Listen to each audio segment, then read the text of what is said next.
If he would have never gotten hurt, there would have been no discussion about who the best player in the draft is. He throws the football better than anyone throws the football. He throws better than Aaron Rodgers and Dan Marino. Whoever gets him wins the draft because you are getting a Hall of Fame player. Better than Aaron Rodgers, better than Dan Marino.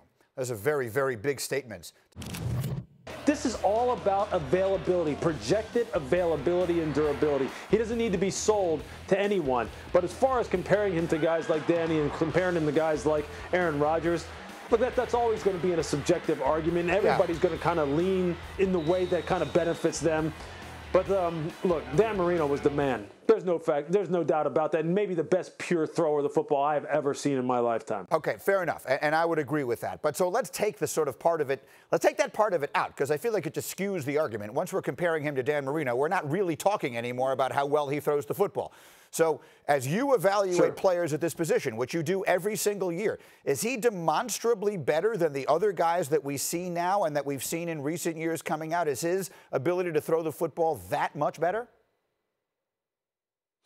Is it demonstrably better? No, it's right on par with some of the best throwers of the football, though, that have come out, let's just say, in the past 10, 15 years. There's no question about that. And I agree with Trent in this regard. If there were not projected availability issues with Tua, I think he's a slam dunk #1 overall pick in this draft. And that's not to take anything away from Joe Burrow. But Tua has what you're looking for.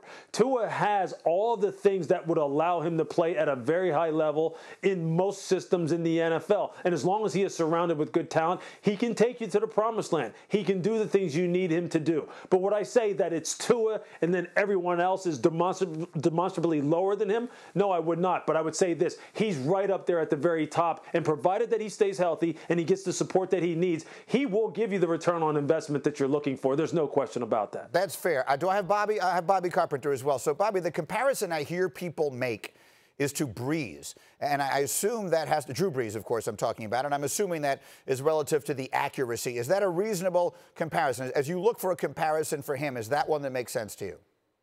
Well, Greeny, when we're talking about it, you can just throw out a last name like Brees and everybody knows who you're talking about. I think that really tells how good he is and how good Drew Brees has been. But I think a lot of those comparisons are the fact that, you know, Tua's not the biggest guy in the world. He's not 6'5", like he doesn't check that box. But that doesn't mean you can't be a really good quarterback. He has nice touch on the ball. He throws with great accuracy. He has good timing. He has good rhythm. Like all of those things Drew Brees possesses, that's what Tua Tagovailoa possesses as well. Those are traits. The problem is to then convert that into production in the NFL. That's a completely different thing. It's a projection. He should be able to do it. If he stays healthy, I think he can do it.